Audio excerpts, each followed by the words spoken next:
नमस्कार प्रिय दर्शकों, आज के इस कार्यक्रम में हम चर्चा करने जा रहे हैं सिंह राशि वाले जातकों के लिए अप्रैल का महीना कैसा रहने वाला है।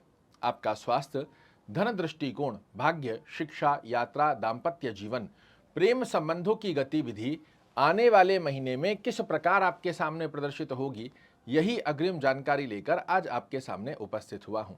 और जब नियर फ्यूचर को आप ग्रह गोचरी अवस्था के आधार पर समझ लेते हैं तो किसी भी प्रकार की प्लानिंग को करना आपके लिए बड़ा सहज हो जाता है। क्रमबद्धता से समझते हैं कि सर्वप्रथम स्थिति में आपका स्वास्थ्य दृष्टिकोण क्या संकेत दे रहा है।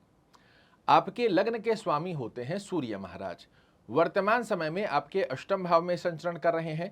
14 अप्रैल को ये अपनी उच्चस्थ राशि में आ जाएंगे, किंतु मैं आपको बता दूं, अष्टम भाव का दोष आपके सूर्य महाराज को नहीं लगता है। ऐसे में आपके स्वास्थ्य दृष्टिकोण में तो अप्रैल में आपको कहीं कोई दिक्कत नहीं देखने को मिलती है, किंतु जब लग्नेश अष्टम में आता है तो कुछ ना कुछ छोटा छोटा स्ट्रेस जनरेट होना, कार्यों में छोटी मोटी रुकावट की स्थिति, ये आपको 1 अप्रैल से लेकर 14 अप्रैल तक की ड्यूरेशन में देखने को मिल सकती है। 14 अप्रैल के पश्चात जैसे ही सूर्य महाराज उच्चस्थ राशि में प्रवेश करेंगे, आपके अंदर एक अलग सी ऊर्जा, एक अलग सा तेजस्व और एक अलग से डिसीजन की स्थिति की काबिलियत सूर्य महाराज आपके लिए निर्मित करते हुए पाए जाएंगे। धन दृष्टिकोण की यदि हम चर्चा करते हैं तो आपके धन भाव के स्वामी होते हैं बुध महाराज। कहाँ विराजित हैं? अष्टम में, नीचस्थ अवस्था में बने हुए हैं, किंतु आपके लिए एक अच्छी अवस्था ये हो रही है कि बुध महाराज का नीच भंग राजयोग बन रहा है। इस स्थिति में धन से संबंधित कार्यों में अप्रैल के महीने में आपको डिले जरूर देखने को मिल सकता है, किंतु धन से संबंधित रुके हुए कार्य पूर्ण अवश्य होंगे। एक एग्जाम्पल से समझिए कि आपको लग रहा है कि 10 दिन में यह कार्य पूर्ण हो जाएगा, हो सकता है उसमें 15 दिन लगे, 20 दिन लगे, किंतु अंततः परिणाम स्वरूप की स्थिति आपके पक्ष की ही रहेगी। तो धन दृष्टिकोण की स्थिति को भी यहां अच्छा माना जाएगा। बात करें यदि भाग्य दृष्टिकोण की स्थिति क्या संकेत दे रही है, तो आपके भाग्य भाव के स्वामी होते हैं मंगल महाराज। 5 अप्रैल को ये अपनी नीचस्थ राशि में जा रहे हैं। इस स्थिति के आधार पर इस महीने में सभी सिंह राशि वाले जातकों को भाग्य भरोसे नहीं, कर्म भरोसे अपने आप को आगे बढ़ाना होगा, क्योंकि आपके कर्म को सपोर्ट कर रहे हैं देवगुरु बृहस्पति। और भाग्य भरोसे रहकर कर लेंगे, हो जाएगा, आज नहीं कल कर लेंगे, इन स्थितियों को त्याग कर, आलस्य प्रवृत्ति को त्याग कर यदि आप अपने कर्म और लक्ष्य को साधने का प्रयोजन बनाएंगे, निश्चित रूप से सफलता मिलेगी। अन्यथा आलस्य प्रवृत्ति और कर लेंगे, हो जाएगा की स्थिति के चलते कहीं ना कहीं आप अन्य लोगों की अपेक्षाकृत अपने आप को पीछे खड़ा हुआ देख सकते हैं। बात करें यदि यात्रा दृष्टिकोण की स्थिति क्या संकेत दे रही है, तो यदि आप व्यापारिक यात्रा करना चाह रहे हैं जहां आपका आर्थिक स्थिति का योग जुड़ा हुआ हो, तो मैं आपको रिकमेंड करूंगा 14 अप्रैल के पश्चात की गई यात्राएं आपको निश्चित रूप से बड़ी अच्छी सफलता का योग बनाकर देती है।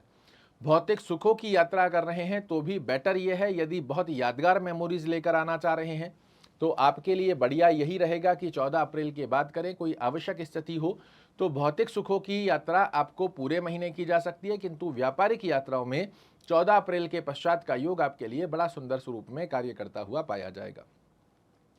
विद्या दृष्टि के ऊपर अगर हम चर्चा करते हैं तो आपके विद्या भाव के स्वामी होते हैं देवगुरु बृहस्पति।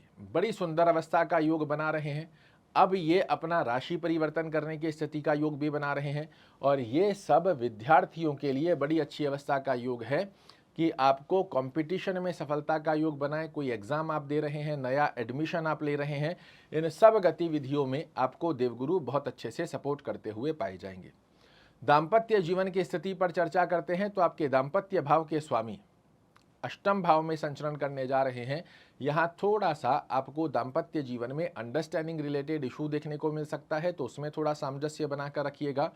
थोड़ी अवस्था के अंदर आपको आवश्यकता रहेगी अपने पार्टनर के स्वास्थ्य का ध्यान रखने की भी। प्रेम संबंध में जितने भी लोग बने हुए हैं, रिलेशनशिप में बने हुए हैं, उनके लिए यह समय अप्रैल का महीना एक अच्छी अवस्था को दर्शाकर दे रहा है। ब्रह्म की के बारे में यदि हम चर्चा करते हैं तो सूर्य नारायण को जल चढ़ाना, आदित्य हृदय स्तोत्र का पाठ करना या सुनना, दोनों में से जो भी संभवत स्थिति बनती है इसे फॉलो कीजिए। आपके लिए बड़ा अच्छा लाभ देखने को मिलता है। चलते फिरते ओम नमो भगवते वासुदेवाय नमः का जाप करना इस महीने में आपको बड़ी अच्छी सफलता का योग बनाएगा।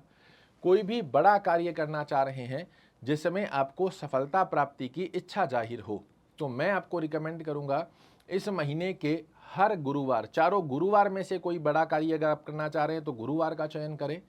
14 अप्रैल के पश्चात में रविवार का चयन भी आपको निश्चित रूप से दिलाता है सफलता। शुभ रंग की यदि हम चर्चा करते हैं तो इस महीने में आपके लिए शुभ रंग की स्थिति में सबसे शुद्धिकरण में येलो का यूज करना, केसर या गोल्ड, इस प्रकार के कलर्स को अगर आप अपने आसपास के एनवायरनमेंट में बनाकर रखते हैं, ये बेहद सुंदर स्वरूप में आपके लिए कार्य करता हुआ पाया जाएगा। शुभ अंक की यदि हम चर्चा करते हैं तो 9 नंबर को सिंगल डिजिट में या टोटल के मूलांक में किसी भी प्रकार से आप प्रयोजन में लेकर देखिए, ये नंबर बन जाएगा आपके लिए लकी चार्म। आशा करता हूं मेरे द्वारा दी गई ये जानकारी आपको पसंद आएगी। कल फिर से एक नई जानकारी लेकर आपके सामने उपस्थित होऊंगा। तब तक के लिए नमस्कार।